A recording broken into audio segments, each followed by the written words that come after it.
সুপ্রিয় শিক্ষার্থীবৃন্দ, আসসালামু আলাইকুম। আমি খায়রুন নাহার, প্রভাষক, রাষ্ট্রবিজ্ঞান বিভাগ।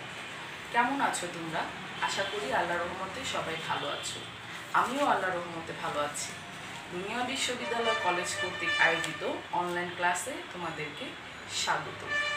আজকে আমি তোমাদের যে বিষয় নিয়ে আলোচনা করব সেটি হচ্ছে অনার্স চতুর্থ বর্ষ, এবং আমার টপিকসটা হচ্ছে পূর্ব এশিয়ার সরকার ও রাজনীতি। তার আগে আমি তোমাদেরকে কিছু কথা বলতে চাই। যেহেতু আমরা বিশ্ব মহামারীতে আতঙ্কিত হয়ে আছি, তার জন্য আমাদের এই অনলাইন ক্লাসের আয়োজন। তোমরা আমাদেরকে দেখতে পাচ্ছ, কিন্তু আমরা তোমাদেরকে দেখতে পাচ্ছি না। তোমাদের মতো আমরা সবাই অনেক বেশি মিস করছি দুনিয়া বিশ্ববিদ্যালয় কলেজকে, বিশেষ করে আমাদের ক্লাসকে, আমাদের ডিপার্টমেন্টকে এবং আমাদের ক্যাম্পাসকে। সবাই আল্লাহ তাআলার কাছে দোয়া করবে যাতে অতি শীঘ্রই আমরা আবার আমাদের ক্যাম্পাসে ফিরে আসতে পারি এবং আবারও তোমাদেরকে ক্লাসে একসাথে দেখতে পারি। সবাই যেন আল্লাহর রহমতে ভালো থাকি, সেটাই আল্লাহর কাছে আমাদের সবারই প্রার্থনা। তাহলে চলো আজকে আমরা আমাদের বিষয়ে চলে আসি। আজকে আমরা পূর্ব এশিয়ার সরকার ও রাজনীতি সম্পর্কে আলোচনা করব। এটাই আজকে আমার প্রথম অনার্স চতুর্থ বর্ষের ক্লাস। পূর্ব এশিয়ার সরকার ও রাজনীতিতে যে বিষয়গুলো আছে বা যে দেশগুলো নিয়ে আলোচনা করা হয়েছে সেগুলো হচ্ছে চীন, জাপান ও দক্ষিণ কোরিয়া। আজকে আমি তোমাদেরকে চীন সম্পর্কে আলোচনা করব। চীন স্বাধীন হয় 1949 সালের 1 অক্টোবর। চীনে সমাজতান্ত্রিক সরকার ব্যবস্থা রয়েছে। চীনের সরকার প্রধান হচ্ছে রাষ্ট্রপতি। 1949 সালে চীন স্বাধীন হলেও 1954 সালে চীনের সংবিধান প্রণয়ন হয়। অনেক বেশি একটা গ্যাপ, তাই না? কিন্তু তারপরও দেখো, আমাদের বাংলাদেশ কিন্তু স্বাধীন হয় 1971 সালে। তারপর আমাদের বাংলাদেশে 1972 সালে সংবিধান প্রণয়ন করা হয়। কিন্তু 1949 সালে চীন স্বাধীন হওয়ার পরও 1954 সালে চীনের সংবিধান প্রণয়ন করা হয়। 1949 সালে চিয়াং কাইশাক সরকার পতনের মধ্য দিয়ে পুঁজিবাদী সরকারের পতন হয়। 1949 সালে প্রথম প্রজাতন্ত্রী সরকার অধিষ্ঠিত হলেও চীনে নতুন করে সংবিধান প্রণয়ন করা সম্ভব হয়নি। অন্তর্বর্তীকালীন সরকার যখন চেষ্টা করলো চীনের সংবিধান পরিচালনা করার জন্য, তখন 1954 সাল অলরেডি হয়ে গেছে। তো অন্তর্বর্তীকালীন সময়ে দেশটি পরিচালনার জন্য Chinese people political consultative conference CPPCC পরিষদ গঠন করে। এই পরিষদ সাংবিধানিক রূপদান করা, গণতন্ত্রকে শক্তিশালী করা, আমলাতন্ত্রকে পরাস্ত করা এবং বিভিন্ন ধরনের আরও লক্ষ্যের জন্য এই পরিষদটা গঠন করা হয়। মূলত এই পরিষদের দুটি লক্ষ্য ছিল, তা হচ্ছে মূলত জাতীয় কমিটি গঠন করা এবং কেন্দ্রীয় গণসরকারের কাউন্সিল গঠন করা। 1953 সালে যখন গণসরকার কাউন্সিল কমিটি গঠন করে, এর সভাপতি ছিলেন মাও সেতুং। 1954 সালের মার্চ মাসে সংবিধান গঠন নিয়ে আলোচনা শুরু হয়। এতে বিভিন্ন ধরনের রাজনৈতিক দল, সংগঠন, সর্বস্তরের জনগণ অংশগ্রহণ করার পরও দীর্ঘদিন ধরে আলোচনা তৈরি হয়। বিভিন্ন ধরনের আলোচনার মাধ্যমে তারা একটি খসড়া সংবিধান মূলত তৈরি করে এবং 1954 সালের 9 সেপ্টেম্বর খসড়াটি কাউন্সিলের 34তম অধিবেশনে সংগৃহীত হয় এবং 20 সেপ্টেম্বর 1954 সালে চীনের সংবিধান হিসেবে প্রথম সংবিধানটি গৃহীত হয়। এতক্ষণ আমরা চীনের সংবিধানের পটভূমি সম্পর্কে আলোচনা করলাম। তোমরা জানো, প্রত্যেকটা জিনিসেরই যা কিছুই আমরা আলোচনা করি না কেন, তার পূর্ব ইতিহাস কিছুটা জানতে হয়। চীন সম্পর্কে আমরা সবাই সমস্ত কিছুই জানি, কিন্তু বইয়ের ভাষায় জানতে গেলে আমাদেরকে আরও অনেক বেশি কিছুই জানতে হবে। চীনের প্রথম সংবিধানটা বিশ্বের ইতিহাসে অনেক বড় একটা বিরল একটি সংবিধান হিসেবেই ধরা হয়, কারণ চীন তখনই শুরু হয়েছিল আসলে পরিবর্তিত চীন হিসেবে নিজেকে প্রতিষ্ঠিত করতে। চীনের সংবিধানের যেসব বৈশিষ্ট্যগুলো উল্লেখযোগ্য, তার মধ্যে সবার প্রথম যেটা আছে সেটা হচ্ছে চীনের সংক্ষিপ্ত সংবিধান। এত বড় একটা দেশ আর এত জনগণ, তারপরও তাদের সংবিধানটা কেন এত ক্ষুদ্র হলো, সেটা নিয়ে আসলেই অনেকে আশ্চর্য হয়ে যায়। চীনের সংবিধান বিশ্বের সবচেয়ে ক্ষুদ্রতম সংবিধানের একটি সংবিধান। চীনের সংবিধানে প্রথমত একটি প্রস্তাবনা, 4টি অধ্যায় এবং 106টি অনুচ্ছেদ ছিল।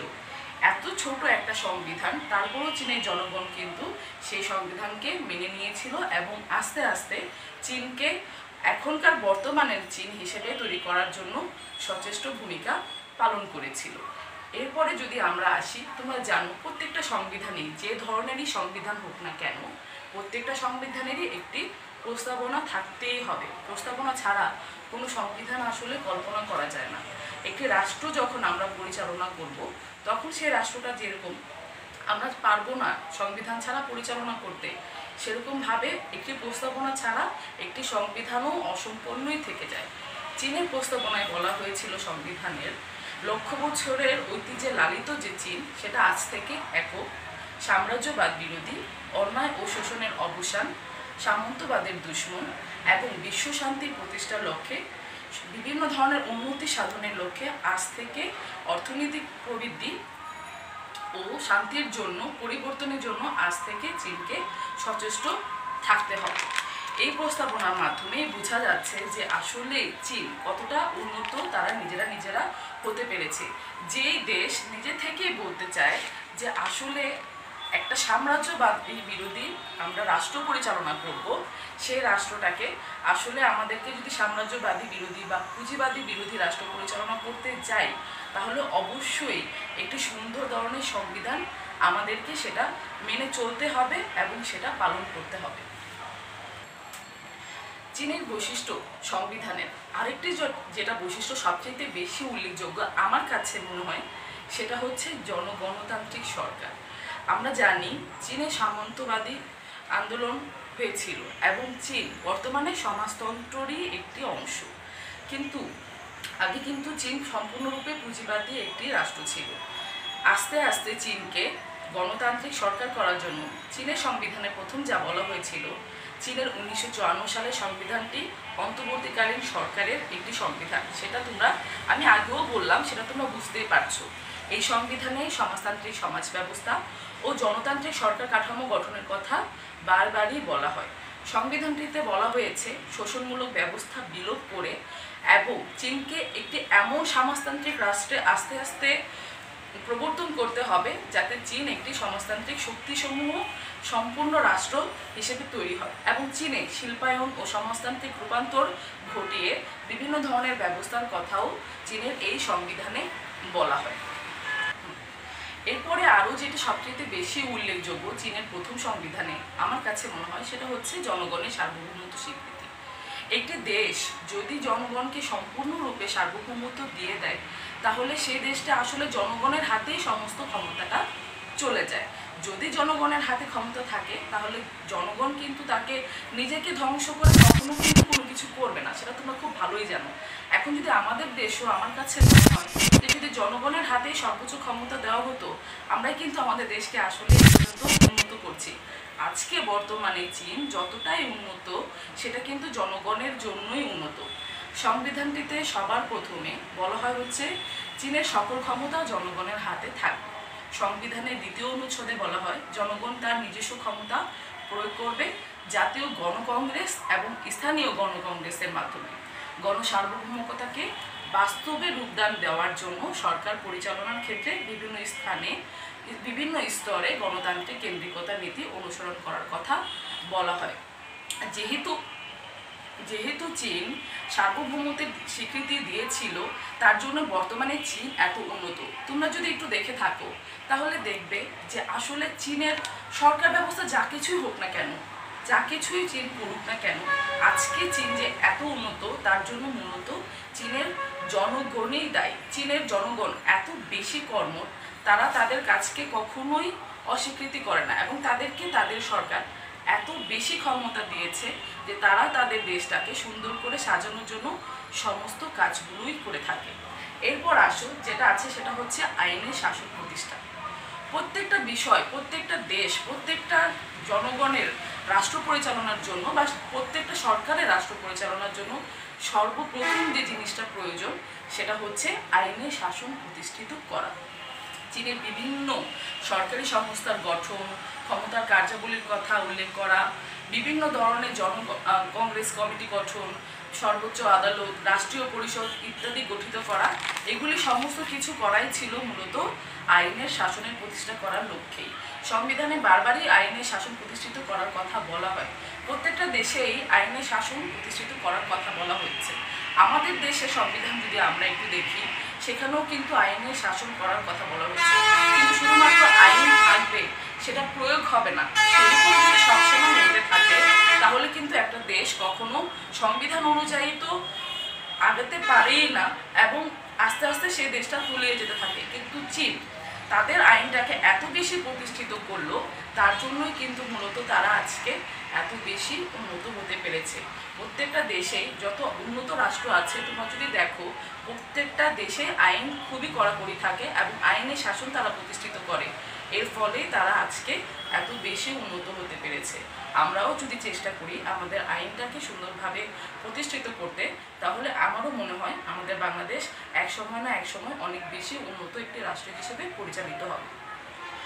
চীনের সংবিধান, প্রথম সংবিধানের বৈশিষ্ট্যে আরেকটা যেটা বিষয় ছিল সেটা হচ্ছে শ্রমের মর্যাদা স্বীকৃতি।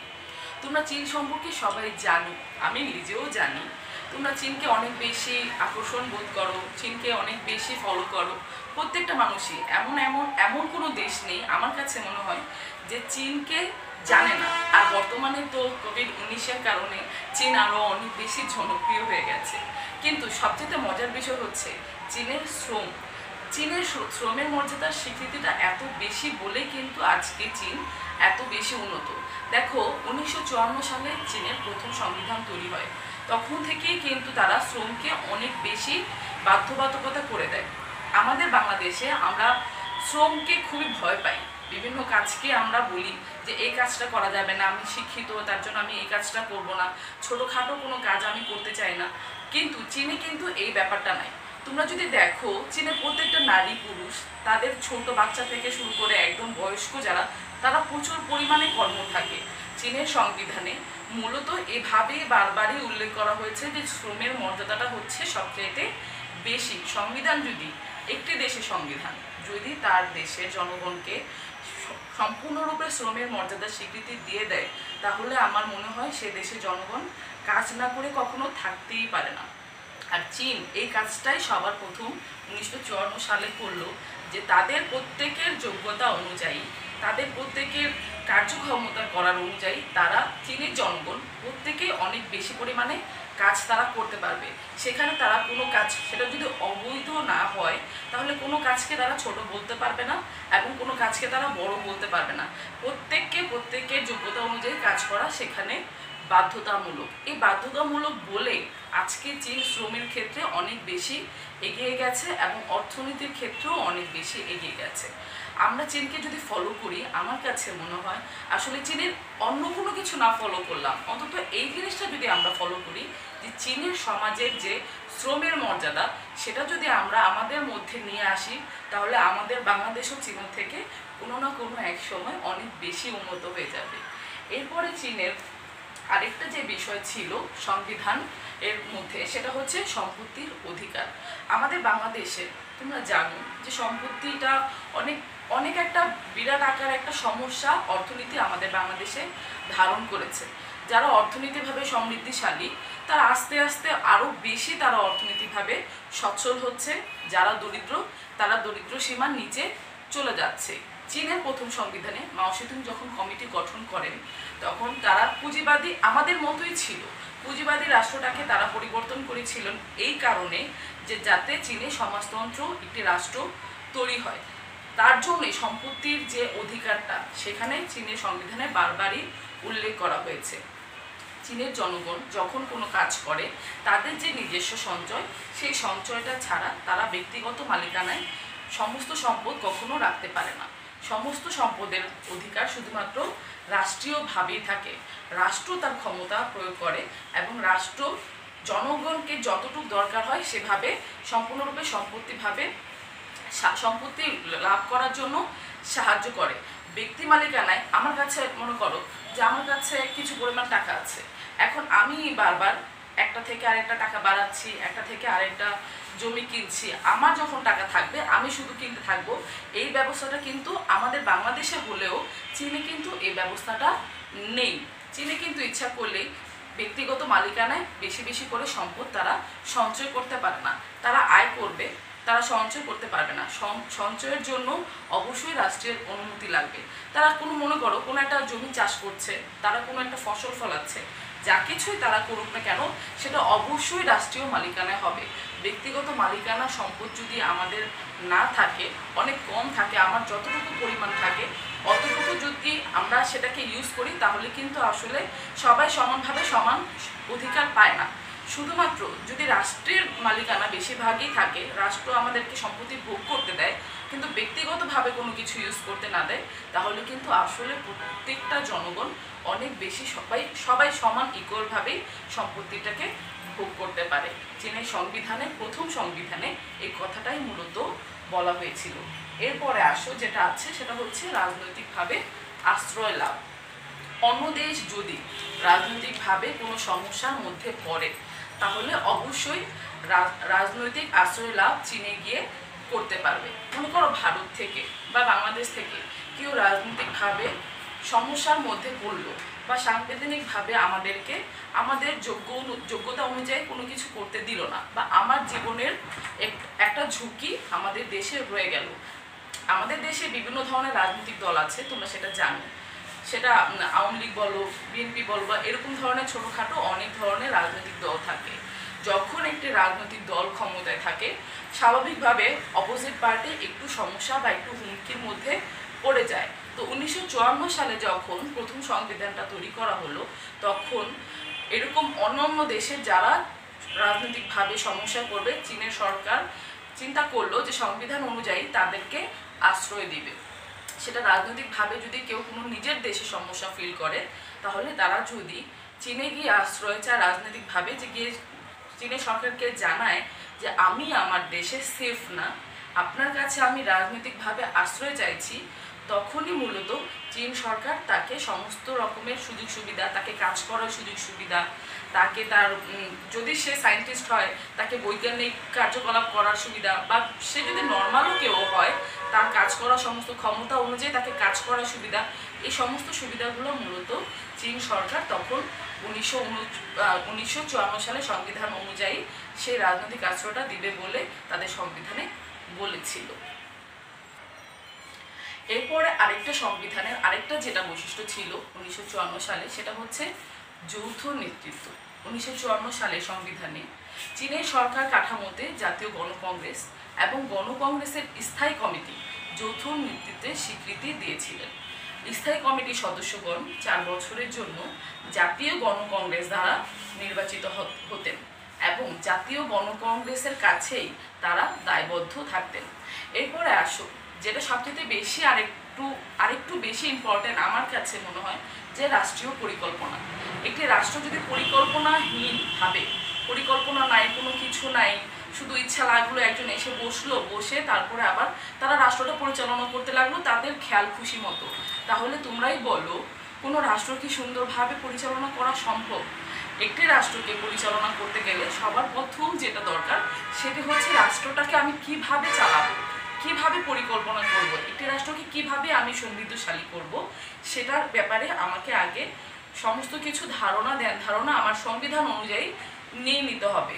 চীনের সংবিধানে সেটি সবার প্রথম করা হয়েছিল। সমাজকে কিভাবে ক্রমে তারা সমাজতন্ত্রের দিকে নিয়ে যাওয়ার লক্ষ্যে জাতীয় পরিকল্পনা গ্রহণ করে সেটার উপরেই বারবার চীনের সংবিধানে বেশিভাবে ইম্পর্টেন্স দেওয়া হচ্ছিল।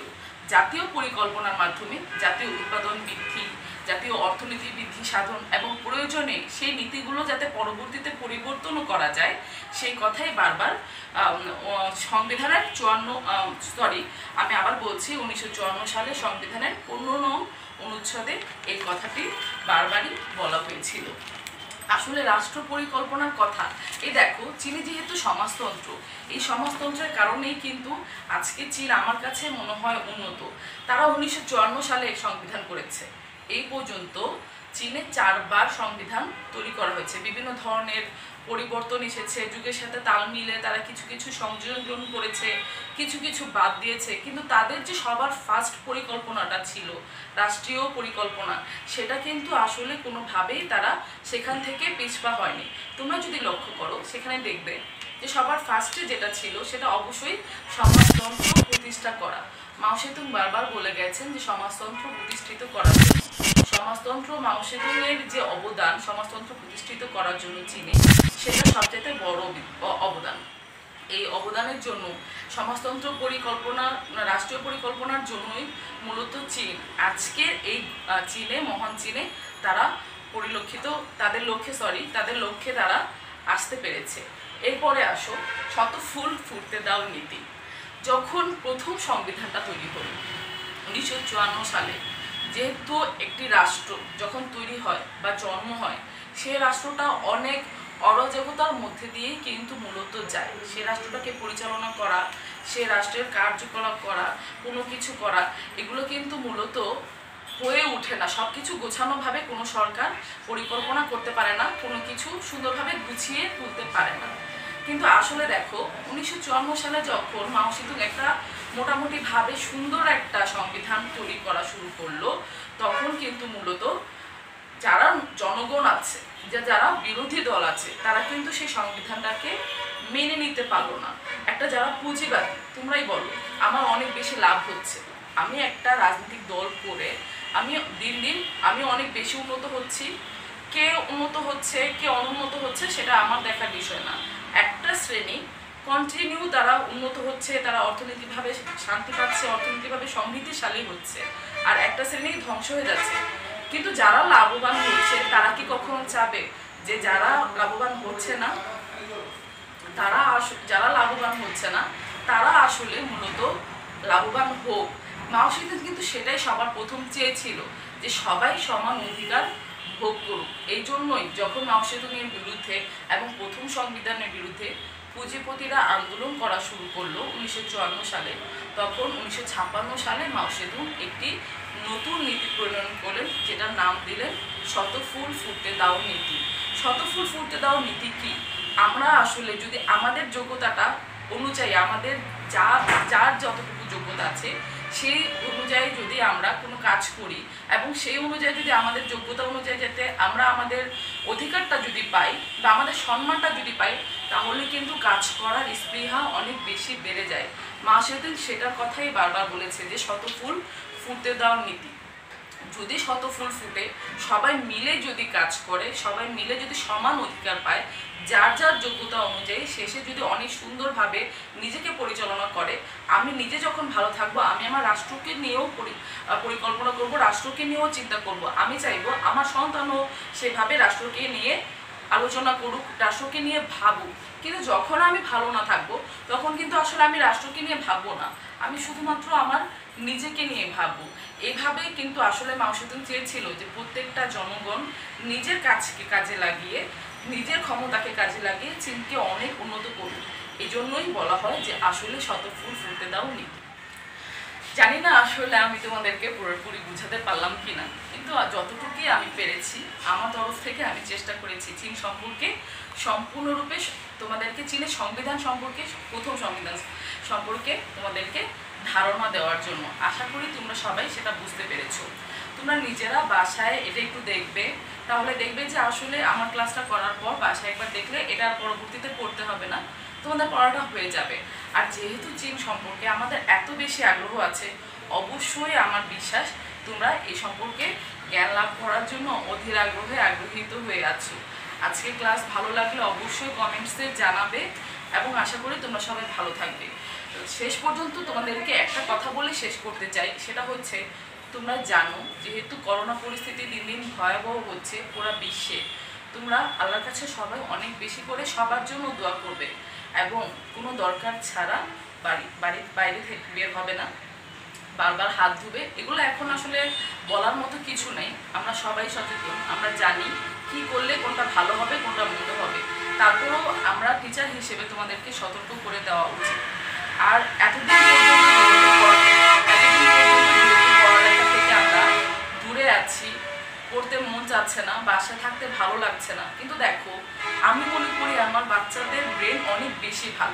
তারা পরীক্ষার আগে রাতে পড়ে তারপর অনেক ভালো একটা রেজাল্ট কিন্তু আমাদেরকে উপহার দেয়।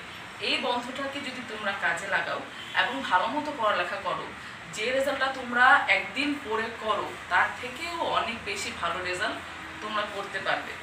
অবশ্যই বাসায় থাকবে, পড়ালেখা করবে, এক্সট্রা কারিকুলাম করবে, মন ভালো রাখার জন্য যা যা কিছু করা দরকার সেটা করবে এবং অবশ্যই আল্লাহর কাছে সবার জন্য দোয়া করবে। আশা করি আমাদের আবার দেখা হবে আমাদের প্রিয় ক্যাম্পাসে, আমাদের প্রিয় ডিপার্টমেন্টে। সেই পর্যন্ত সবাই তোমরা ভালো থেকো। আল্লাহ হাফেজ।